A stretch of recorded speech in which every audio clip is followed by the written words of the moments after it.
یہ آکاشوانی لکھنؤ ہے۔ اب آپ شائستہ بانو سے علاقائی خبریں سنیے۔ وزیر اعظم نریندر مودی نے اتر پردیش کے ترقیاتی ماڈل کی تعریف کی ہے۔ کل ویڈیو کانفرنسنگ کے ذریعے روزگار میلے میں تقرری نامے تقسیم کرنے کے دوران انہوں نے کہا کہ تحفظ کا ماحول اور قانون کا راج ہی ترقی کی کنجی ہے۔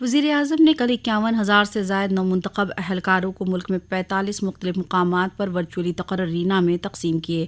روزگار میلے کے توسط سے محکمہ داخلہ نے مختلف مرکزی مسلح افواج، نارکوٹکس کنٹرول بیورو اور دلی پولیس میں اہلکاروں کی بھرتی کی۔ وزیر اعلیٰ یوگی آدتیہ ناتھ نے لکھنؤ واقع اپنی رہائش پر آئندہ تہواروں کے مد نظر بہتر نظم و نسق اور عقیدت مندوں کی سہولیات کے متعلق سینئر افسران کے ساتھ ویڈیو کانفرنسنگ کے ذریعے جائزہ میٹنگ کی۔ وزیر اعلیٰ نے کہا کہ انتظامیہ یہ یقینی بنائے کہ پوری ریاست میں تہوار خوشی اور جوش کے ساتھ منائے جائیں۔ فیلڈ میں تعینات افسران عام لوگوں کے لیے اپنے دفاتر کے دروازے کھلے رکھیں۔ وزیر اعلیٰ نے کہا کہ 6 اور 7 ستمبر کو جنماشٹمی کا تہوار ہے۔ 7 ستمبر کو چہلم میں انہوں نے کہا تہوار پر نکالے جانے والے جلوس اور یاتراؤں سے پہلے مذہبی رہنماؤں اور منتظمین سے بات کی جائے۔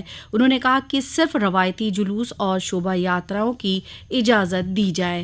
وزیر اعلیٰ نے تہوار کے موقع پر ریاست میں بجلی سپلائی بغیر رکھنے کے یقینی بنانے کے احکام دیے۔ انہوں نے کہا کہ 30 اور 31 اگست کو رکشا بندھن کا تہوار ہے، اس کے لیے آج نصف شب سے 31 اگست کی نصف شب تک ٹرانسپورٹ کارپوریشن بسوں میں خواتین کو مفت سفر کی سہولت فراہم کرایا جائے۔ انہوں نے کہا کہ غیر قانونی اور ملاوٹی شراب کے خلاف مہم چلا کر پابندی لگائیں، ساتھ ہی صاف صفائی کا بھی خاص خیال رکھا جائے۔ وزیر اعلیٰ یوگی آدتیہ ناتھ کی ترجیحات میں شامل گایوں کے تحفظ کے لیے گوشالاؤں کو مالی طور سے خود مختار بنانے کے لیے کئی اقدام کیے جا رہے ہیں تاکہ گوشالائیں خود مختار ہوں اور گایوں کو ٹھیک سے پالا جا سکے۔ انہی کوششوں کا نتیجہ ہے کہ اس مرتبہ رکشا بندھن کے موقع پر سہارنپور میں نگر نگم کے ذریعے چلائی جا رہی ماں شنکو بھری کانا اپون گوشالہ میں گائے کے گوبر کو ملتانی مٹی اور چونے سے ایکو فرینڈلی راکھی بنائی جا رہی ہے۔ نگر نگم کے ذرائع نے بتایا کہ یہ راکھی بازار کے ساتھ آن لائن شاپنگ کے لیے محض 10 روپے میں فراہم کرائی گئی ہے۔ اس سے قبل گوبر سے کانہا اپون میں سواستک، اوم شری کرشن، دیے جیسی اشیاء بنائی گئی ہے۔ وزیر اعلیٰ یوگی آدتیہ ناتھ نے کل فرق آباد، کانس گنج اور شاہجہاں پور میں سیلاب متاثرہ علاقوں کا معائنہ کیا اور راحت اشیاء تقسیم کی۔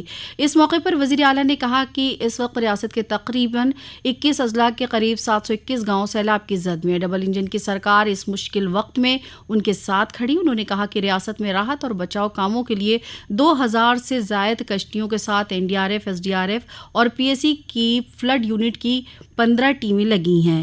اس مشکل میں فصلوں کو کافی نقصان ہوا ہے، سروے کرا کر کسانوں کو معاوضہ دیا جائے گا۔ وزیر اعلیٰ نے کہا کہ جان کے نقصان ہونے پر متاثرہ کنبے کو ڈیزاسٹر ریلیف فنڈ سے راحت رقم فراہم کرائی جائے گی۔ آج کھیلوں کا قومی دن ہے۔ یوم کھیل کے موقع پر ریاست کے وزیر اعلیٰ یوگی آدتیہ ناتھ ہاکی کے جادوگر میجر دھیان چند کی یوم پیدائش کے موقع پر جھانسی جا رہے ہیں۔ میجر دھیان چند کی جینتی کو کھیلوں کے قومی دن کے طور پر منایا جاتا ہے۔ جھانسی میں وزیر اعلیٰ تقریباً 400 کروڑ روپے سے زائد کے پروجیکٹوں کا معاون کریں گے، جبکہ 15 کروڑ سے زائد کے پروجیکٹوں کا سنگ بنیاد رکھیں گے۔ وارانسی کے کاشی وشوناتھ دھام میں ساون مہینے میں ریکارڈ تعداد میں عقیدت مندوں نے بابا وشوناتھ کا درشن پوجن کیا۔ مندر انتظامیہ کی جانب سے جاری کیے گئے اعداد و شمار کے مطابق شراون ماس میں 56 دنوں میں 1 کروڑ 57 لاکھ عقیدت مندوں نے بابا وشوناتھ کے درشن کیے۔ ساون کے آخری سوموار پر کل بابا وشوناتھ کا رودراکش شنگار کیا گیا۔ کل قریب 7 لاکھ لوگوں نے بابا وشوناتھ کے درشن پوجن کیے۔ اسی کے ساتھ آکاشوانی لکھنؤ سے علاقائی خبریں اب ختم ہوئیں۔